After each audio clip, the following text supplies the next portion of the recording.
오늘 설교 제목인 사생결단은 사느냐 죽느냐를 걸고 내리는 결단을 뜻합니다. 결코 가볍게 쓸 수 있는 말이 아니죠. 더 이상 물러서지 않겠다, 목숨 걸고 이 길을 가겠다, 이런 각오가 담긴 말입니다. 우리가 오늘 살펴볼 이 룻기 3장에서도 한 여인의 사생결단이 나옵니다. 추수가 끝난 어느 날 밤, 룻은 시어머니 나오미의 말을 따라서 조용히 타작마당으로 향합니다. 보아스가 잠들어 있는 그곳, 발치에 이불을 들추고 누운 룻.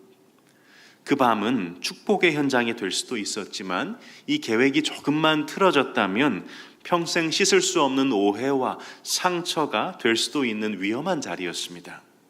그런 자리에 룻은 자신의 모든 걸 걸고 나아갑니다. 그건 단순한 행동이 아니었습니다.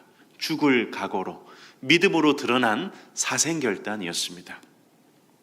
혹시 여기 계신 여러분들께서도 살아오시면서 사생결단을 내려보신 적 혹시 있으십니까? 특별히 하나님의 뜻을 위해서 이 일만큼은 내가 절대 물러서지 않겠다, 그렇게 믿음으로 모든 걸 걸어보신 적 혹시 있으신가요?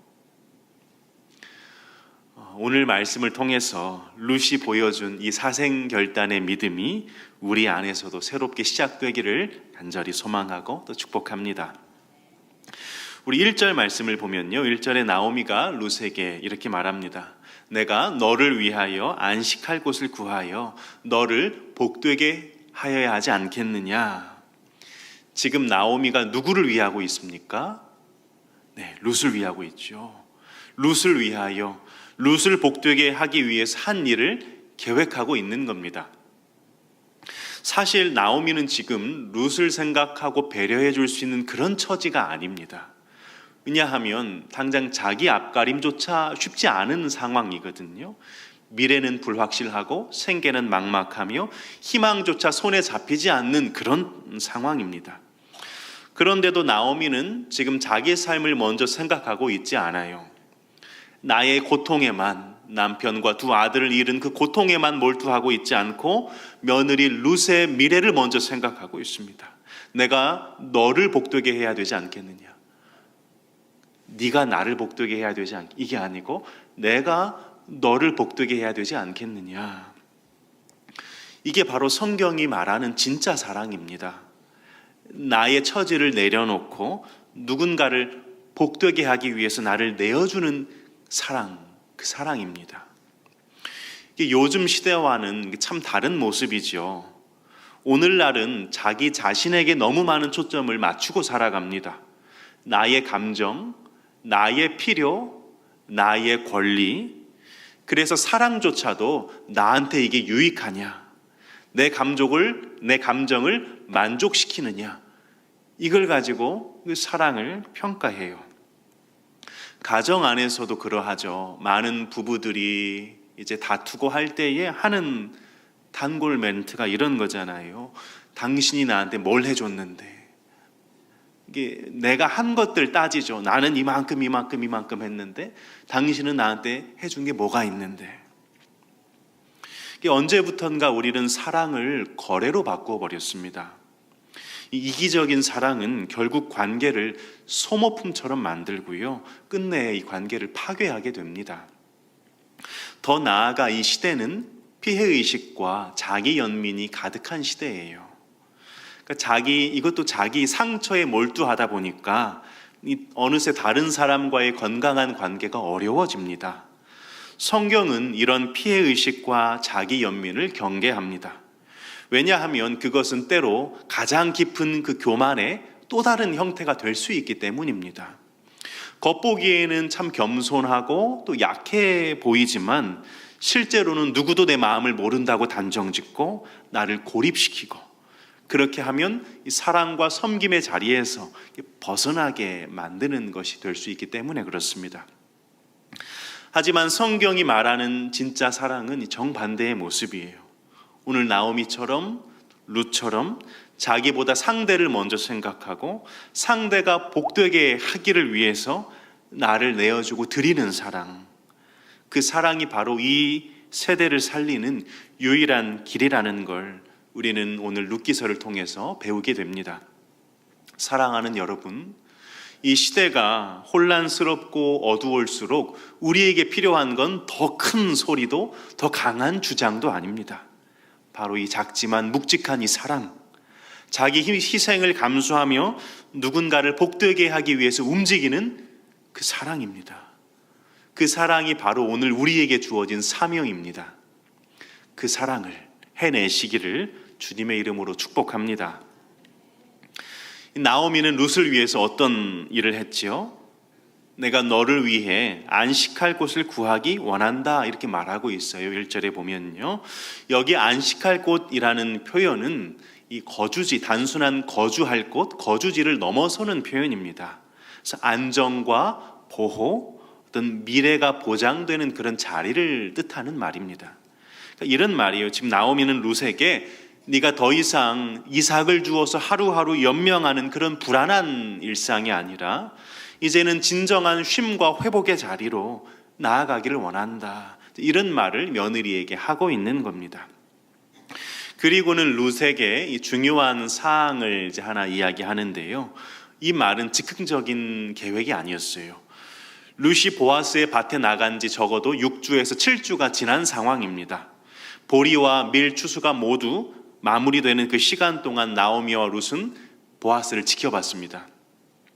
그가 단지 사회 경제적으로만 유력한 자일 뿐만 아니라 하나님을 경외하며 율법을 성실히 지키고 나아가 그 율법을 더 넘어서는 헤세드를 베푸는 사람이라는 걸 룻과 나오미가 지켜봤습니다.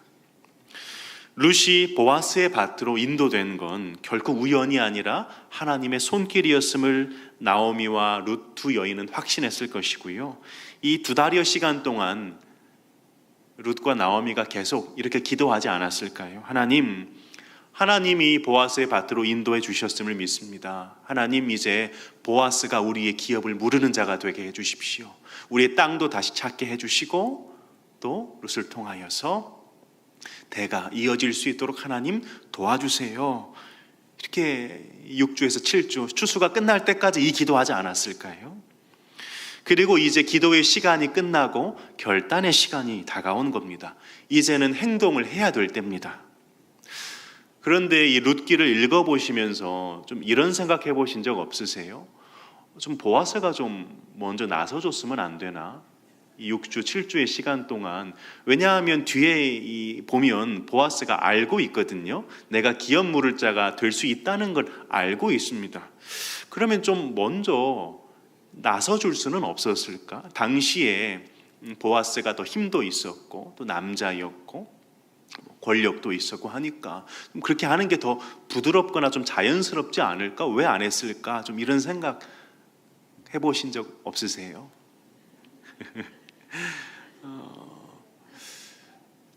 왜 그랬는가 하면 이유를 생각해 봤어요. 저는 그 생각을 해봤거든요. 그래서 이유를 좀 생각을 해봤습니다.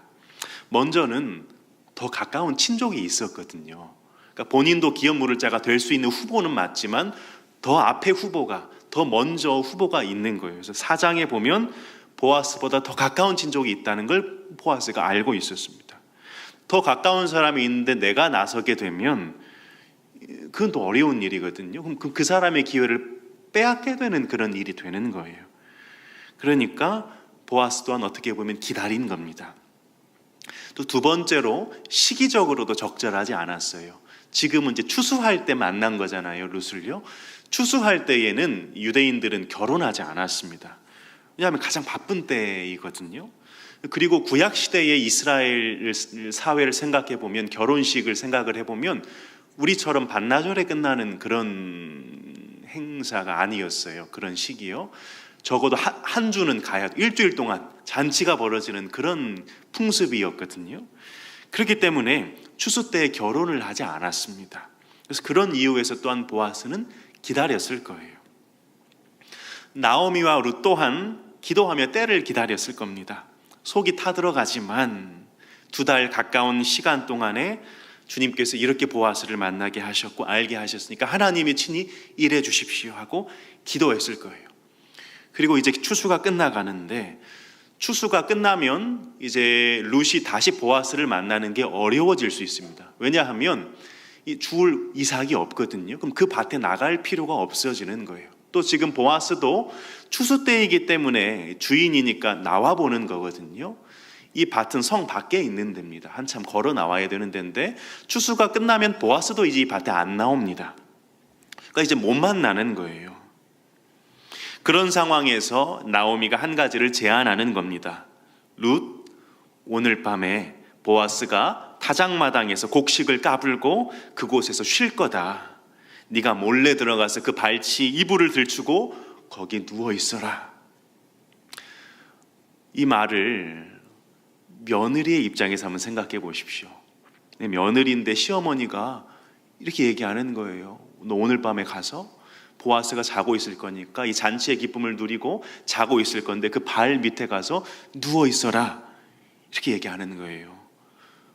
시어머니의 이 계획이, 이 말씀이 상식적입니까? 상식적으로 다가오세요? 그럼 그렇지, 나는 딸이 아니라 며느리였어. 이 딸이었대도 똑같이 이렇게 얘기하셨을까? 할 수 있을 만큼 이건 좀 이상해 보이고 이상한 걸 넘어서 위험해 보이는 그런 계획 같아 보이거든요. 룻이 밤에 몰래, 들키면 안 됩니다. 다른 사람들한테 몰래 가 있다가 보아스가 자고 있을 때 그 발치에 누워서 그 이불을 덮고 누워 있다가 보아스가 깜짝 놀라서 너 누구냐 할 때에 말을 해야 되는 그런 복잡 미묘한 상황, 이상한 걸 넘어서 위험해 보이는 상황. 이 밤중에 남자의 발치에 여자가 누워 있다는 거, 이 자체로 이게 오해받기 쉬운 행동 같아 보이죠.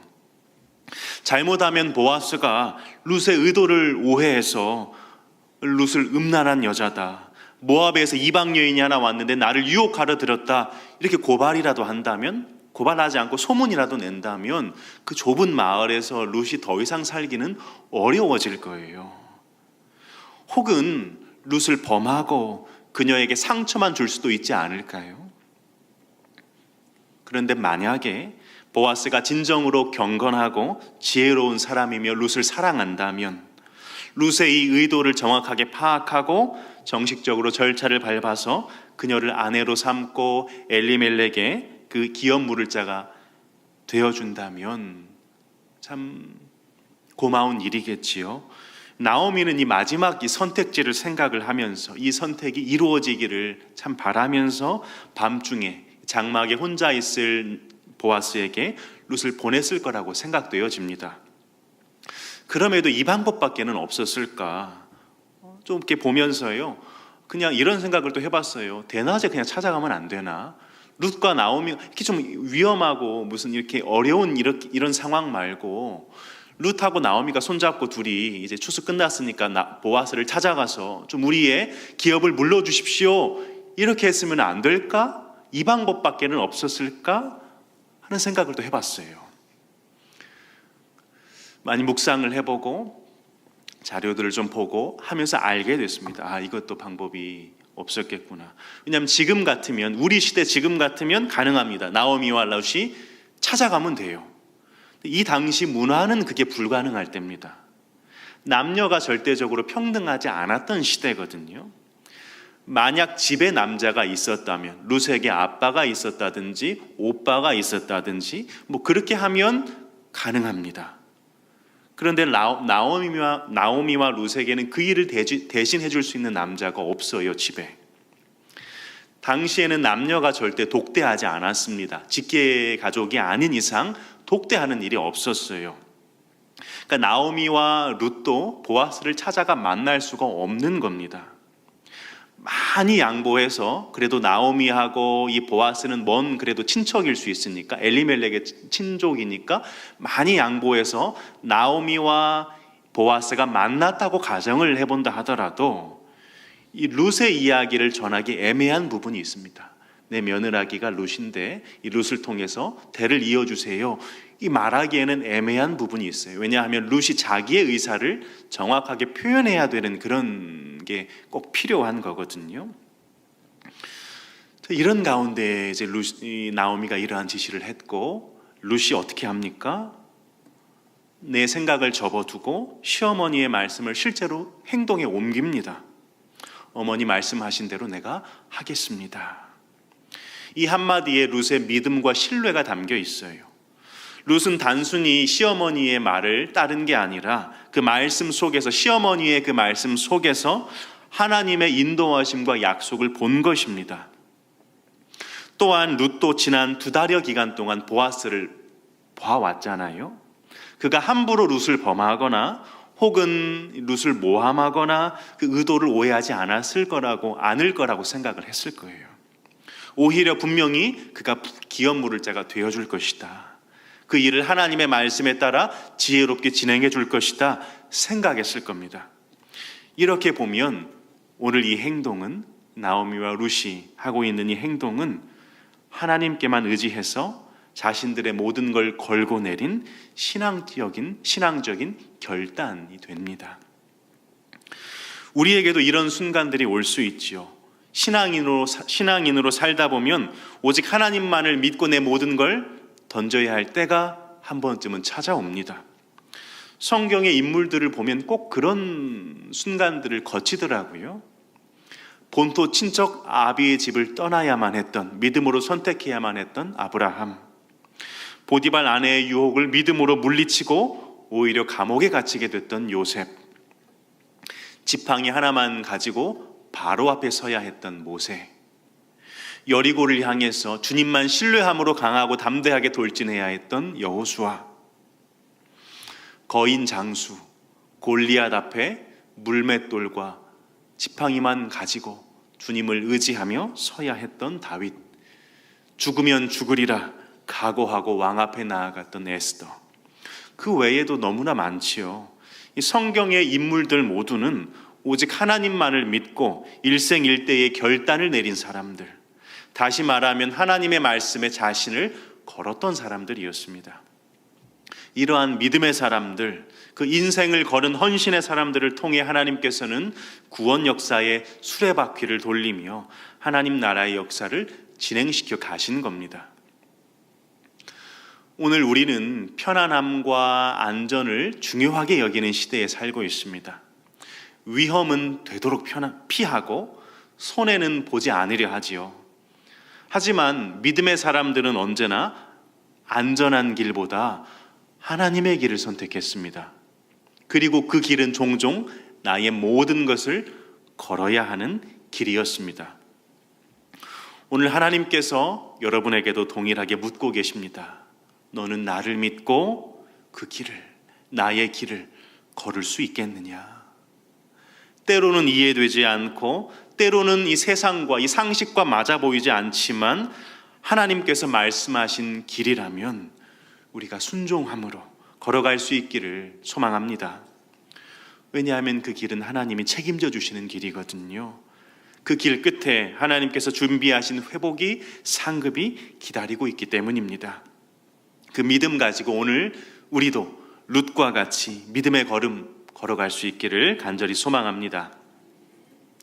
본문으로 돌아와서요, 보아스가 타작마당에서 보리를 까불고 이 추수의 축제를 즐기며 먹고 마시고 마음이 즐거워서 곡식단 더미 끝에 누웠을 때 룻은 시어머니의 말씀대로 조용히 다가가서 그의 발치에 자신의 이불을 펴고 누웠습니다. 그리고 보아스가 밤중에 자다가 인기척에 깜짝 놀라게 돼요. 그리고 몸을 이렇게 돌이켜보니까 한 여인이 누워있는 게 아니겠습니까? 그러니까 너 누구냐? 이렇게 물어요. 놀라서 보아스가 물어요. 성경에 보면 네가 누구냐? 룻인지 처음에 몰랐습니다. 그냥 누가 누워있으니까 여인이 누구냐? 그러자 룻이 대답하지요. 9절 말씀을 같이 한번 읽어보겠습니다. 9절 말씀 같이 한번 읽겠습니다. 이르되 내가 누구냐 하니 대답하되 나는 당신의 여종 룻이오니 당신의 옷자락을 펴 당신의 여종을 덮으소서. 이는 당신이 기업을 물을 자가 됨이니이다 하니. 당신의 옷자락을 펴서 여종을 덮어주십시오. 이 말은 곧 당신이 나를 아내로 삼아서 거두어 주시고 기업을 물러 주십시오, 이런 얘기인데 룻은 자신의 의사를 정확하게 표현하고 있습니다. 지금 이 장면은 룻이 보아스를 유혹하고 있는 게 아닙니다. 그리고 단순히 청혼하는 것도 아닙니다. 룻은 이 모세 율법이 허락한 기업 물을 자의 권리와 책임을 분명하게 이해하고 그것을 보아스에게 요청하고 있는 거예요. 하나님의 뜻 가운데 정중하게 그러나 정확히 의사를 표현한 믿음의 요청이었습니다. 보아스는 룻의 의도를 정확하게 또한 파악했어요.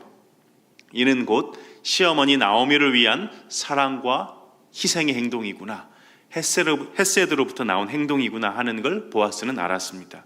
그래서 이렇게 대답을 합니다. 10절 말씀인데요, 10절 말씀도 같이 한번 읽겠습니다.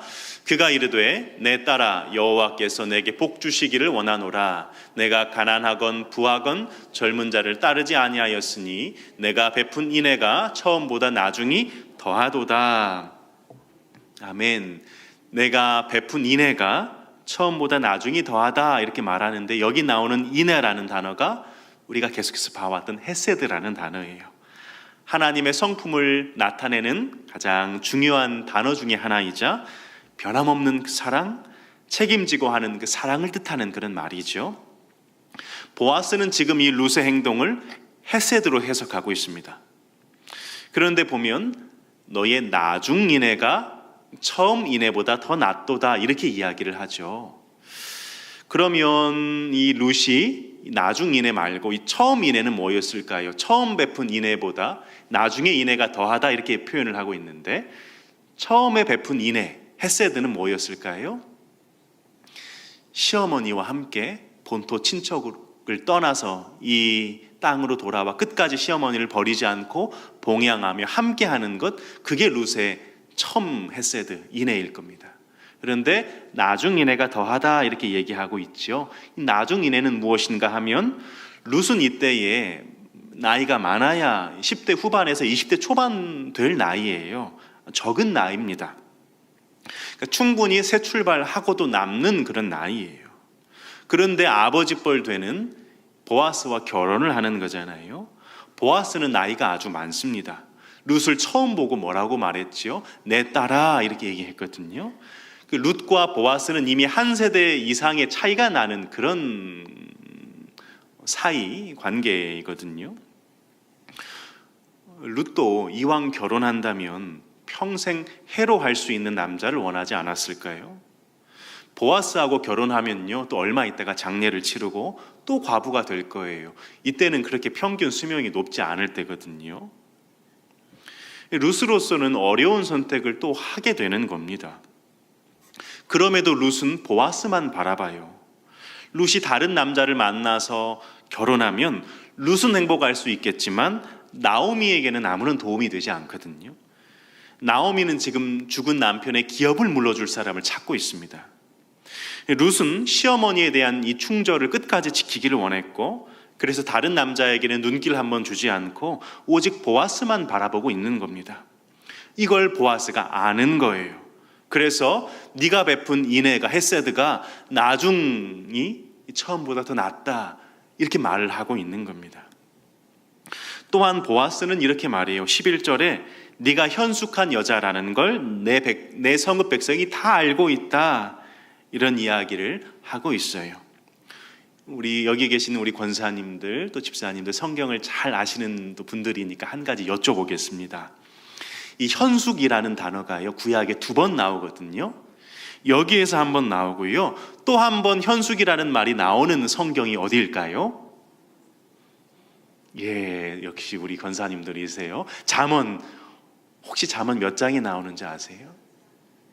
잠언 끝장에 31장 끝장에 현숙한 여인에 대해서 나오지요. 맞습니다. 그럼 한 가지만 더 여쭤보겠습니다. 잠언 다음에 나오는 책이 무슨 책일까요? 잠언 다음에 전도서가 나오죠. 이 문제는 성경에 있습니다. 이 답은 잠언 다음에 나오는 건 전도서예요. 우리 성경에는 그렇습니다. 우리 성경에는 잠언 다음에 전도서가 나옵니다. 그런데 히브리 성경의 배열은 그렇지 않아요. 히브리 성경의 배열은 잠언 다음에 룻기가 옵니다. 그럼 마치 이렇게 얘기해 주는 것 같지 않으세요? 잠언 31장 끝부분에 현숙한 여인이 나오거든요. 현숙한 여인은 여호와를 경외하는 여인인데 그 모델이 바로 룻이다 이렇게 얘기해주고 있는 것 같지 않으세요? 예수께서 율법의 가장 큰 계명이 무엇인가 누군가 물어왔을 때 하나님을 사랑하고 이웃을 사랑하는 것입니다. 이렇게 예수님이 이렇게 대답을 하셨지요. 이게 율법의 축약이고 전부입니다. 사랑하는 여러분, 성경이 말하는 현숙함이란 단지 살림을 잘하고 예의 바르고 부지런하다는 그런 의미만이 아닙니다.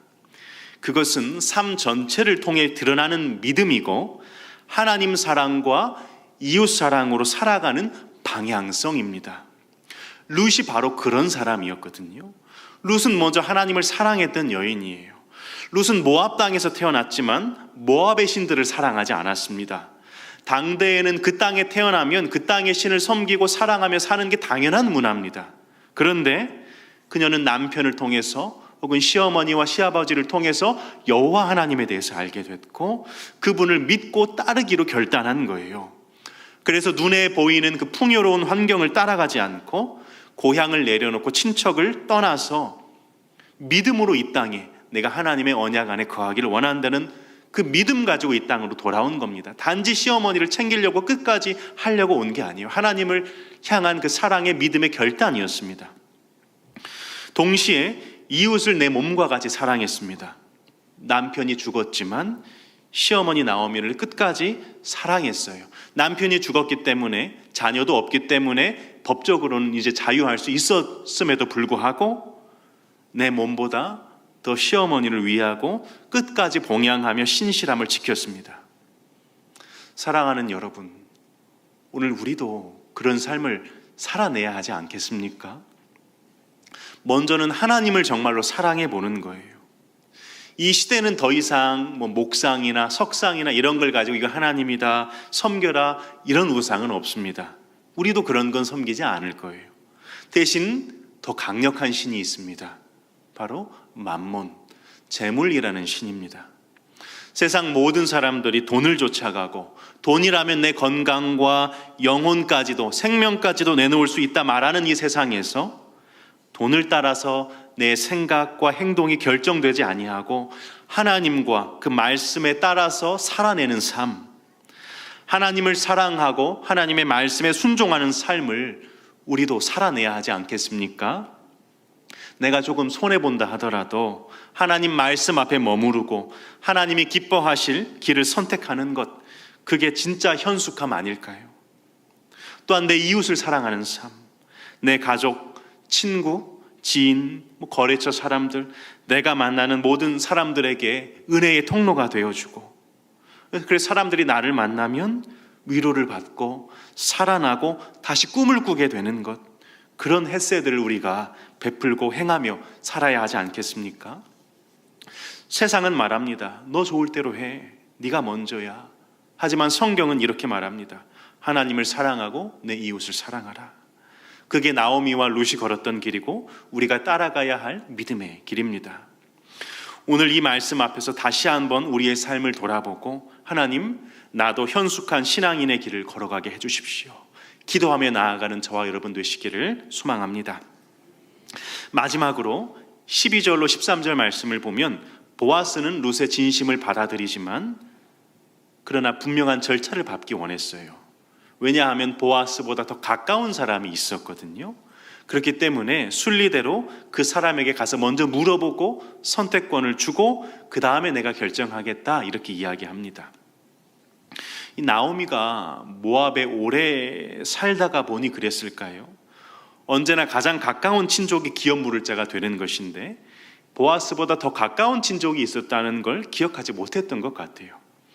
보아스가 룻을 안심시키면서 내가 그 책임을 반드시 감당할 건데 그럼에도 하나 문제가 있다. 나보다 더 가까운 친족이 있으니까 한번 확인해 보고 그가 하지 않겠다고 하면 내가 반드시 너를 책임지겠다. 이렇게 이야기를 하는 것이요. 보아스는 마음만 앞세우지 않았습니다. 좋은 의도, 선한 목적이 있다 해도 그는 순서를 지키고 하나님 정하신 질서 안에서 행동하고자 했어요. 여기서도 우리가 배울 게 있습니다. 우리는 간혹 목표와 의도가 좋으면 절차는 무시돼도 좋다라고 생각하기 쉬워요. 하지만 하나님의 방법은 그게 아니라는 소리입니다. 우리가 교회 일을 할 때 이 부분을 잘 기억해야 됩니다. 아무리 이건 선한 일이라 하더라도, 아무리 이건 내가 기도하면서 하나님에게 받은 확신이 나한테 있다 하더라도 절차상의 질서를 무시하면 반드시 후유증이 오게 되어 있습니다. 하나님께 받은 일이라면 먼저 공동체와 공유하고 비전을 나누고 함께 세워가야 되는 겁니다. 왜냐하면 나에게 주신 비전이라면 우리 공동체에도 같은 비전을 하나님 주실 거거든요. 그들이 헌신할 것이고 더 아름답게 섬겨갈 수 있습니다. 여기에서 보아스가 참 경건할 뿐 아니라 지혜롭구나 하는 것들을 보게 됩니다. 내가 지금 하려는 건 좋은 일이야. 이건 하나님이 기뻐하시는 일이야. 그러니까 좀 순서를 어겨도 괜찮겠지. 이런 유혹을 받을 때 오늘 보아스를 기억하십시오. 하나님은 언제나 선한 일을 하실 때 선한 방법을 통해서 이루십니다. 하나님은 영리대로 일하지 않으세요. 순리대로 일하십니다. 보아스는 그걸 알고 있었습니다. 그래서 룻에게 그렇게 말을 했던 거예요. 참된 사랑은 무질서하거나 충동적인 게 아닙니다. 참된 사랑은 언제나 존중과 절제, 순서를 따르는 방식으로 표현됩니다. 그래야 그 사랑이 더 깊어지고 오래가는 겁니다. 오늘 이 말씀 앞에서 다시 한번 돌아보길 원합니다. 내가 지금 하고자 하는 그 일이, 내 안에 그 열심이 정말 하나님의 질서 위에, 순종 위에 서 있는가? 그 질문 앞에 겸손히 서고 주님 앞에 순종함으로 나아가는 우리 모두가 되기를 주님의 이름으로 축복합니다. 말씀을 정리하겠습니다. 오늘 우리는 룻의 이야기를 통해서 사생결단의 믿음이 무엇인가 함께 묵상했습니다. 룻이 보아스의 발치에 나아갔던 그 밤은 단순한 청혼의 자리가 아니었습니다. 그것은 자신과 시어머니 나오미 그 모든 미래를 하나님 앞에 맡긴 믿음의 결단이었습니다. 어쩌면 사람들에게는 무모해 보이고 시대의 기준으로는 이해되지 않는 선택이었지만 룻은 이 길 끝에 있었던 하나님을 믿었고 그래서 자신의 전 인생을 걸고 나아갔습니다. 그리고 그 사생결단의 믿음은 결국 하나님의 구속 역사 안에서 쓰임받는 복된 걸음이 되었습니다. 오늘 우리의 삶에도 이런 순간이 찾아올 수 있습니다. 이해되지 않아도, 손해가 따를 것 같아도, 위험해 보여도 하나님이 원하시는 길이라면 하나님, 이 길에 제 인생을 걸겠습니다 라고 믿음으로 반응해야 될 때 말입니다. 사랑하는 성도 여러분, 하나님께서 우리에게 기대하시는 것은 안전한 길을 선택하는 게 아니라 믿음의 길, 하나님 말씀에 순종하는 길을 선택하고 걸어가는 것입니다. 때론 위험해 보여도, 상식과 맞지 않아 보여도 하나님이 인도하시는 길이라면 그 길을 기꺼이 걸어갈 수 있는 믿음, 그것이 진짜 헌신이며 그 결단 위에 하나님의 구속의 은혜가 시작됩니다. 그리고 그 길을 걷는데 필요한 또 한 가지, 오늘 보아스를 통해서 배우게 됩니다. 선한 목적이라도 순서를 무시하면 안 됩니다. 하나님의 일은 하나님의 방법으로 해야 열매가 있습니다. 급한 마음보다 더 중요한 건 하나님의 타이밍과 하나님의 질서를 존중하며 순종하는 것입니다. 보아스처럼 마음은 뜨겁지만 발걸음은 신중한 믿음, 그것이 우리가 따라가야 할 성숙한 신앙인의 모습입니다. 사랑하는 여러분, 우리도 룻처럼 하나님 앞에 믿음으로 서봅시다. 하나님을 사랑하고 내 이웃을 사랑하며 오늘도 믿음으로 작은 한 걸음 한 걸음을 내딛어 봅시다.